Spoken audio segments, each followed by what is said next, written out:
Amigos y amigas de Podcast El Constructor, gracias por estar en sintonía de este espacio. Hoy vamos a hablar sobre sindicalismo. Vamos a hablar con don Freddy Vázquez. Él es el secretario general del Sindicato Unión de Trabajadores de la Construcción, SUC. Es el sindicato de más larga trayectoria. Vamos a hablar mucho de historia, pero también de los derechos de los trabajadores aquí en Podcast El Constructor. Las mejores empresas para trabajar en la industria de la construcción estarán presentes en Expo Empleo El Constructor, una convocatoria para conectar a quienes buscan un empleo o quieren mejorar el que ya tienen. La cita es el domingo 28 de septiembre en el Polideportivo de la UCA, de 9 de la mañana a 6 de la tarde. Más de 60 stands de empresas, instituciones, sindicatos, gremiales, universidades y alcaldías a disposición de la mano de obra de la construcción a todo nivel. Además, habrá charlas técnicas y corporativas, asistencia para elaborar tu CV y otros documentos, así como fotocopias. Y como es domingo, puedes aprovechar para buscar empleo y disfrutar con tu familia. Habrá un programa de diversiones y juegos para chicos y grandes, comida y música en vivo. Invita el Manual del Constructor. 51 años dinamizando a la industria de la construcción. Expo Empleo El Constructor es una producción de Multicom. Amigos y amigas, como les dijimos, vamos a conversar con el secretario general del Sindicato Unión de Trabajadores de la Construcción, el sindicato de mayor trayectoria en el país. Así es que, don Freddy Vázquez, gracias por recibirnos en esta su casa. Estimado amigo, muchas gracias. Pues es un placer para mí estar conversando con ustedes sobre los temas que estimen conveniente que abordemos. Así es que estoy a la orden. Para comenzar, ¿por qué es importante para los trabajadores, en este caso de la construcción, estar sindicalizados? ¿Cuál es la importancia del sindicalismo? Bueno, el sindicalismo trasciende esferas, ¿no? Uh-huh.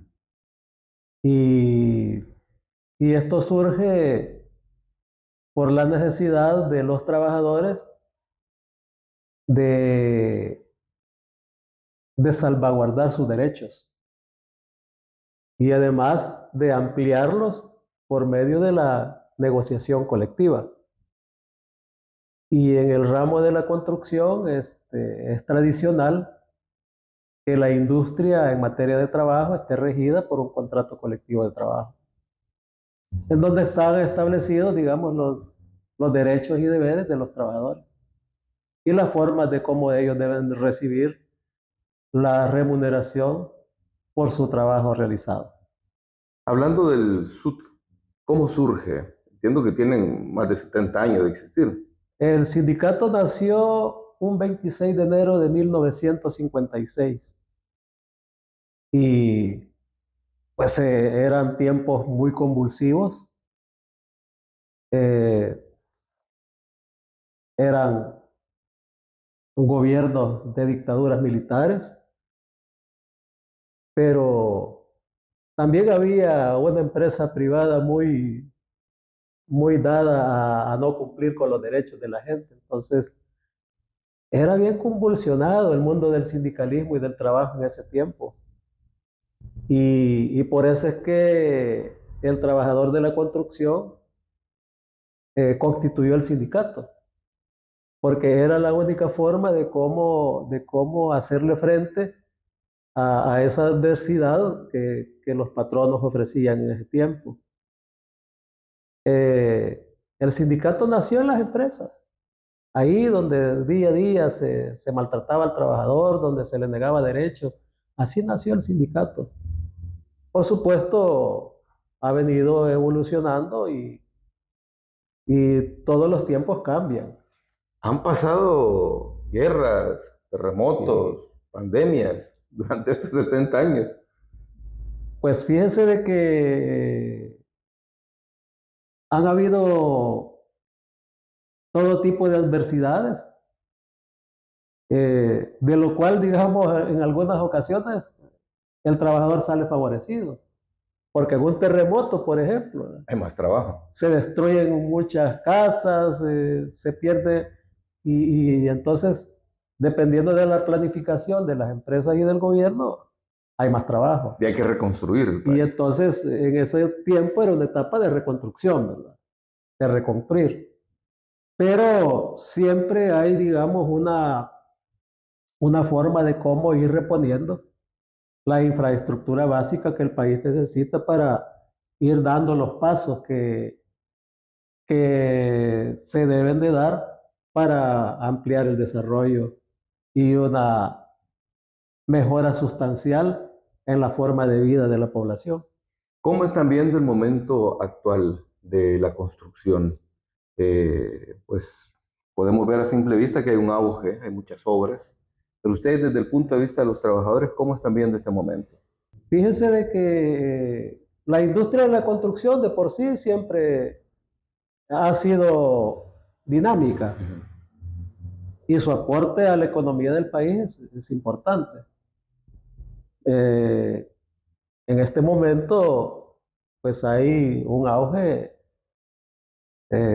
muy grande y hay una demanda de infraestructura, de vivienda y de todo tipo de cosas que la construcción ofrece, las bondades, ¿verdad? Carreteras, puentes, lo dije, viviendas ahora en altura, mucho en altura, el desarrollo turístico, pero lo más importante que hay ahora, que hay que resaltarlo, es la decisión del gobierno de nuestro señor presidente Nayib Bukele de entrarle con todo al problema de la delincuencia.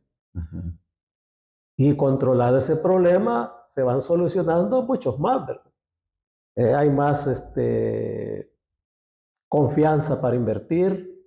Si usted ve la mayoría de gente de todo tipo, desde el más humilde para arriba, en cualquier negocio anda y no tiene problemas para hacerlo, porque ya no hay delincuentes que le estén respirando por la cabeza, pidiéndole y exigiéndole algo que no debían, pero lo hacían. Entonces, ya no hay esa cantidad de muertes horrorosas que había todos los días. Y bueno, eso se agradece, ¿no? Porque hay que decirlo y hay que agradecerlo porque todo eso también es un conjunto de cosas que nos llevan a desarrollar el país que ahora tenemos. Y si usted ve, y ya lo acaba de manifestar, hay un auge desmedido y también hay una necesidad de trabajadores en la industria de la construcción. Y entiendo que hay, si no una crisis, pero hay poca oferta, es decir, hay pocos trabajadores. O sea, hay una enorme demanda de mano de obra y hay pocos trabajadores. Pero eso tiene también factores, causas y razones. Y una de las razones principales, y debo de decirlo, es que el trabajador de la construcción percibe que no recibe la suficiente remuneración por el esfuerzo que hace en un trabajo de construcción. Hay un desafío ahí entonces. Entonces ahí no solo hay un desafío, sino hay que poner las cosas en la mesa para buscar alternativas que satisfagan esa necesidad. O sea, porque yo pongo un ejemplo sencillo. Nosotros tenemos una persona de limpieza aquí.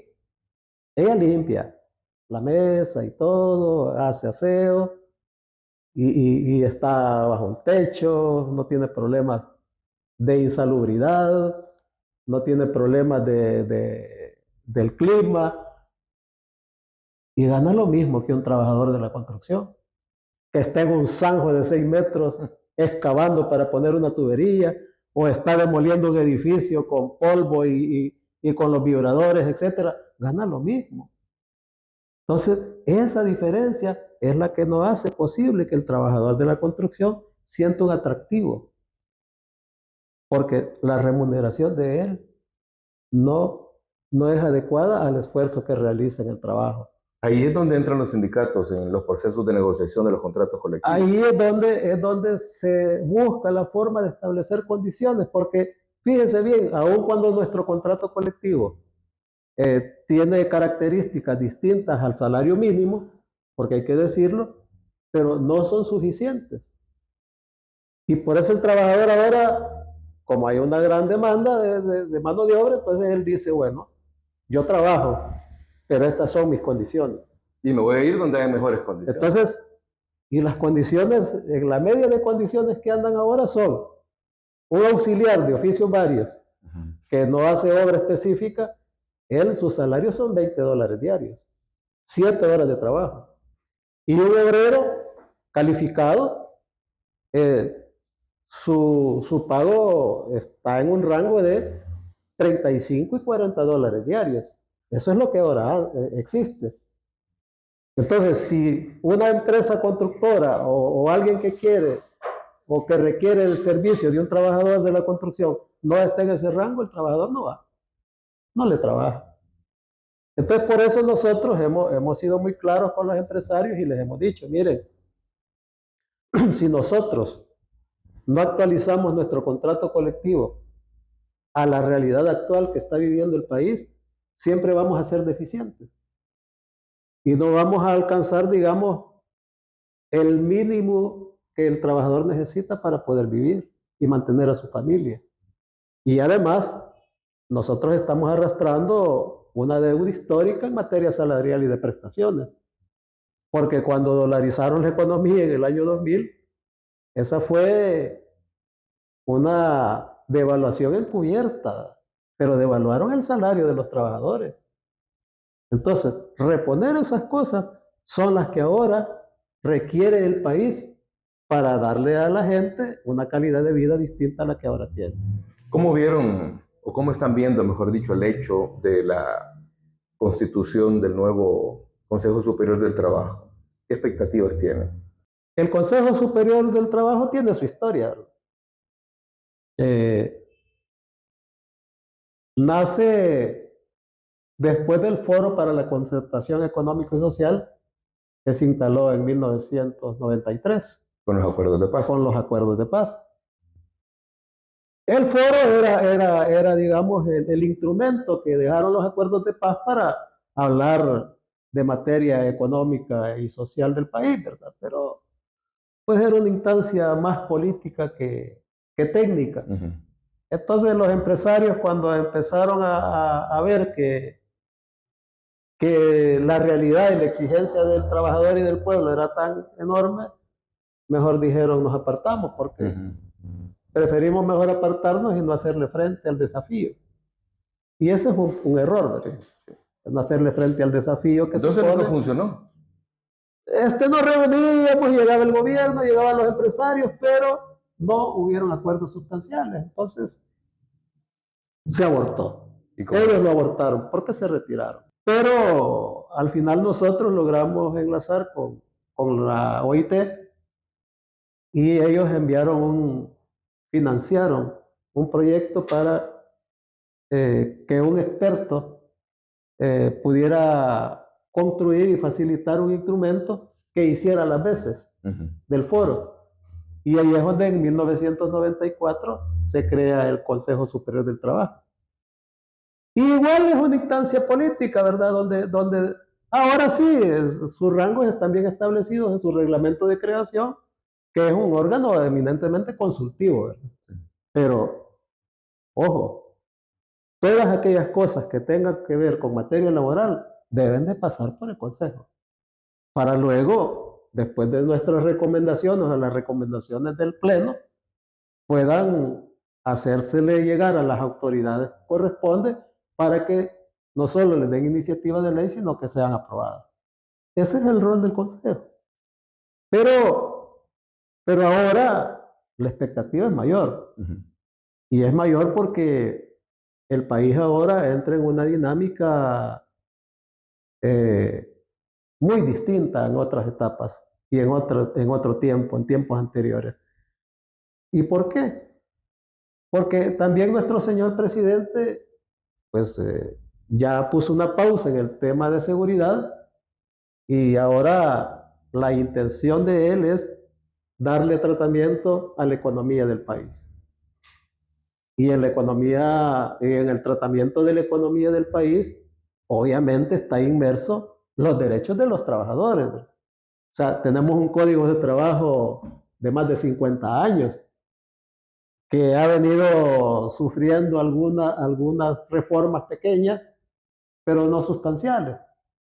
Entonces, la idea de los trabajadores representados en el Consejo es que debe de haber una actualización de las leyes en materia laboral que amalgamen todo aquello que tiene que ver en materia laboral y leyes, constitución, convenios, tratados, código de trabajo, leyes para los distintos sectores, la ley del sector público, ley del sector municipal, o sea, todo eso debe de ir en una etapa de revisión. Claro, para eso, pues si se hace bien, se necesitan varios meses Claro. o años, ¿no? Hay mucho trabajo por delante. Entonces, nosotros hemos empezado con poco. Por ejemplo, en materia legal sabemos que los sindicatos tenemos dificultades para elegir los periodos de elección y mandato, que son cada año. O sea, es tedioso eso y no permite Continuidad. tener un plan de trabajo apegado a la necesidad del trabajador. Entonces, hemos pedido que los periodos se amplíen de 1 a 3 años. Y eso creo que es factible lograrlo. Solo se necesita una reforma constitucional y una reforma al código. Y lo logramos. Y luego se tiene que ver, digamos, ya lo demás, porque fíjense, necesitamos fortalecer más la acción coercitiva de la ley. O sea, cuando un empresario le viola los derechos al trabajador, para ellos es más fácil violar el derecho e ir a pagar una multa y dejar burlado al trabajador. Porque un trabajador no va a ir a un proceso al juzgado porque le sale más caro ir al juzgado que dejar que se pierda su derecho, ¿verdad? Entonces, nosotros estamos pidiendo que la acción coercitiva, en este caso de las multas, sea, digamos, algo que tenga relación con el derecho violado y algo adicional. ¿Para qué? Para que aquel que viole la ley y le viole un derecho y le niegue un derecho al trabajador, sepa que no va a quedar así la cosa, que va a tener que responder ya no al trabajador, sino a la ley, al aspecto legal por la violación de ese derecho. Entonces, y bueno, esos son temas que también afectan al otro lado, ¿verdad? Porque, claro, por ejemplo, en la industria de la construcción, según nuestros datos y análisis, somos 200,000 trabajadores los que estamos activos hoy en día. Pero registrados en el Seguro Social y Fondo de Pensiones, 33,000. Una brecha enorme. Entonces, esa es la otra etapa del asunto, que debemos tratar la forma, los tres sectores, de introducir en la mente de aquel que gestiona una empresa o un negocio, de hacerlo de manera formal. ¿Para qué? Para irle dando cobertura, digamos, a ese 75% de gente que trabaja y no tiene acceso a seguro social y fondo de pensiones. Entonces, ese es uno de los grandes retos que tiene el Consejo y que tiene el país como país, ¿verdad? Imagínate que el último dato estadístico que se nos dio a conocer sobre el tema de los adultos mayores es preocupante. 800,000 adultos mayores hay hoy en día en este país. Y de esos 800,000 adultos mayores, la mayoría no tienen acceso a absolutamente nada. Están desprotegidos. O sea, totalmente desprotegidos. Entonces, como sociedad, tenemos la obligación de buscar y darles una alternativa, porque esa gente dejó su esfuerzo de trabajo para una empresa, para el país. Y nosotros como sociedad le debemos de responder. No con falsas expectativas, pero sí con algo que les sirva para por lo menos llevar un plato de comida a la mesa, ¿no? Ese es uno de los grandes retos que tenemos como sociedad. Y no hablo como consejo, hablo como sociedad. Y yo creo que son como los temas que se van a ir abordando y se les va a ir dando tratamiento. También en este campo hemos propuesto que se creen líneas de crédito en los bancos nacionales y privados para atender la demanda de crédito de la pequeña, mediana y la micro, pequeña y mediana empresa, para que ellos puedan tener acceso a créditos para fortalecer sus negocios, pero con una condición, que les den una tasa de interés subsidiada, ¿verdad? Y que con eso ellos puedan incorporar a sus empleados a la planilla formal del Seguro Social y Fondo de Pensiones. Y creo que sí es factible. O sea, porque, porque debe de buscarse alternativas.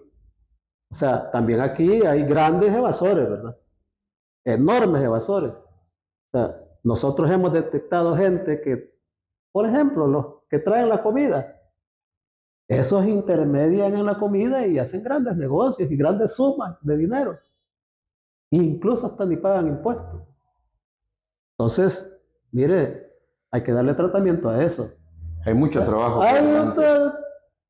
Pero una gama de cosas que deben de hacerse, pero hay asuntos que deben de hacerse ya. Si queremos salir del hueco en el que estamos. O sea, es una tragedia para nosotros tener 75% de trabajadores desprotegidos totalmente. Totalmente injusto. Entonces, pero, pues esos son los retos y los desafíos en este caso, del gobierno y de la sociedad, ¿verdad? Ahora, también es necesaria una reforma fiscal, porque los grandes que facturan millones de dólares todos los días, ellos nada más son agentes de retención y pagan el impuesto igual que usted y yo. O sea, algo debe de haber distinto, ¿verdad? Para que sus aportes se puedan utilizar para atender a las clases más desprotegidas. Y eso lo puede hacer el gobierno. Nosotros lo que le proponemos al gobierno es que se cree un impuesto a la ganancia, ¿verdad? A la utilidad. ¿Ya? El dato estadístico está ahí. El 80% del dinero que genera la economía está en manos del 20% de la población. Entonces, si esa relación no cambia, no vamos a cambiar. Y ahí tiene que ser importante el aporte que como trabajadores representados en el Consejo, por supuesto, tienen que dar. Es que el trabajador, mire, le voy a decir algo y lo puede verificar usted en cualquier comunidad. El trabajador no quiere vivir en el escalón, pero si quiere vivir en una casita que tenga las condiciones para poder vivir en ella, él y su familia. ¿Sí? Pero no podemos alcanzar esa brecha con los ingresos que se tienen hoy en día. Porque la vivienda de interés social está tasada en $40,000. Pero a un trabajador de salario mínimo, ¿quién le presta $40,000? No lo puede pagar. Porque para eso necesita tener ingresos de 3 salarios mínimos. Entonces, ¿qué es lo que nosotros hemos propuesto? Que el gobierno con sus instrumentos en materia de vivienda pueda crear alternativas y condiciones para atender ese segmento de la población que nadie atiende y que nadie va a atender porque sus ingresos no le alcanzan para poder pagar una vivienda de $40,000. Ese es el reto y de lo grande. Y lo otro que nosotros hemos propuesto es que creemos una política de salario y de empleo. ¿Para qué? Para que el salario crezca y en un periodo de tiempo, por lo menos de 10 años, se convierta en un salario y prestaciones sociales progresivas y no regresivas como tenemos hoy. Entonces, es un enorme reto, ¿no? Pero eso sí le dará certeza al trabajador para decir, bueno, hoy ya no voy a pensar en irme para Estados Unidos o para Canadá o para otra parte, porque ahora ya aquí voy a tener lo suficiente para poder vivir y mantener a mi familia. Porque la gente no se va porque no hay trabajo aquí. Se va porque lo que le pagan aquí no le alcanza para vivir. Ese es el punto. Vamos a ver ya para ir finalizando, entre los esfuerzos que se hacen eh, para dinamizar esta industria y en este caso el empleo. Multicom está proponiendo hacer una Expo Empleo del Constructor, siendo que ustedes aparecen ahí como aliados de esta actividad. ¿Cómo están viendo esta propuesta que hace Multicom? Mire, nosotros como organización sindical eh, nos agrada este tipo de actividades porque visibilizan, digamos, el mecanismo de cómo se maneja una industria. Y una industria ahora muy importante en el país, ¿verdad? Y además de eso, crean propuestas para mejorar la industria de la construcción. O sea, propuesta en este caso, puede ser de crear una bolsa de empleo, de crear condiciones para que el trabajador bueno vaya a una empresa donde lo valoren, etcétera, ¿no? Y darle a conocer a la población permanentemente que hay instituciones eh, que están preocupadas por la forma de cómo se está gestionando la industria de la construcción. Y eso es plausible, ¿no? Para nosotros es plausible. Y bueno, nuestro respaldo es total, ¿verdad? Y en lo que nosotros podemos contribuir, vamos a contribuir, porque todo lo bueno suma. Todo lo bueno y bien intencionado suma. Y entonces yo felicito a, a la administración del Manual del Constructor porque estas son actividades que deben de hacerse permanentemente. Y yo creo de que en la medida de que esto se va promocionando, se va creando más conciencia, tanto del trabajador como del empresario, porque también al trabajador hay que decirle que él es trabajador y recibe una remuneración, pero él tiene que cubrir condiciones, tiene que reunir condiciones y cumplir obligaciones. Derechos y deberes, ¿eh? Entonces, si yo exijo un derecho, también tengo que saber que hay un deber que cumplir. Entonces, todo eso suma, suma, porque el trabajador de la construcción también no es un trabajador profesional, ¿verdad? Claro. Es un trabajador que está ahí porque se obliga a estar ahí. Pero yo soy honesto, no muchos quieren estar ahí. Hay un gran desafío también, ¿no? Motivar. Pero fíjese, y nosotros hemos tenido acceso a ver experiencias de otros países. En otros países, bueno, no vamos muy lejos porque ahora no es lejos Estados Unidos, ¿verdad? Allá un trabajador de la construcción calificado, su hora de trabajo vale entre 40 y 50 dólares. Su hora de trabajo. Eso vale de un trabajador calificado. Entonces, y, y yo que he visitado ese país varias veces, me pregunto, ¿y por qué si el trabajo producido allá o un proyecto producido vale lo mismo que aquí? ¿Por qué el trabajador gana una décima de lo que ella gana? ¿Por qué? O sea, esa es una gran interrogante que hay que responder.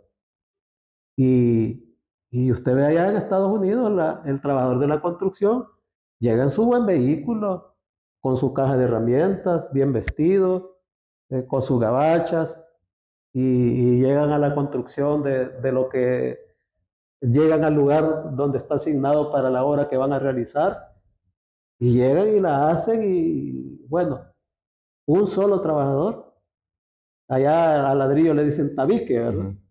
Se pega 500 tabiques diarios, ¿sí? Pero ¿cuánto gana él, verdad? Claro. Gana más de 300 dólares por eso, diarios. Entonces, imagínense ustedes, y eso es lo que nuestra gente va a hacer allá. Porque nuestra gente no va a otra cosa, va a la construcción y va a trabajos agrícolas. A eso va nuestra gente. Entonces, yo digo, y empresarios, también tenemos otro gran reto, el formar y capacitar a nuestra gente. Sobre eso me gustaría que habláramos en otra ocasión, porque eso creo que requiere mucho tiempo. Bueno, Le agradezco, Freddy, pero realmente me ha ilustrado estamos a la sobre orden esta aquí. industria. Y nosotros sí estamos permanentemente, ¿no? Buscando la forma de cómo ayudar al trabajador, porque el empresario debe de darse cuenta de una cosa. Deben de vernos a nosotros como aliados en la producción. Así nos deben de ver, y no como un medio para producir. O sea, si esa mentalidad cambia, pueden cambiar muchas cosas en el futuro inmediato. Quedémonos con esa frase. Con Freddy, Un gusto. cuánto gusto. Muchas gracias, a la orden. Las mejores empresas para trabajar en la industria de la construcción estarán presentes en Expo Empleo El Constructor, una convocatoria para conectar a quienes buscan un empleo o quieren mejorar el que ya tienen. La cita es el domingo 28 de septiembre en el Polideportivo de la UCA, de 9 de la mañana a 6 de la tarde.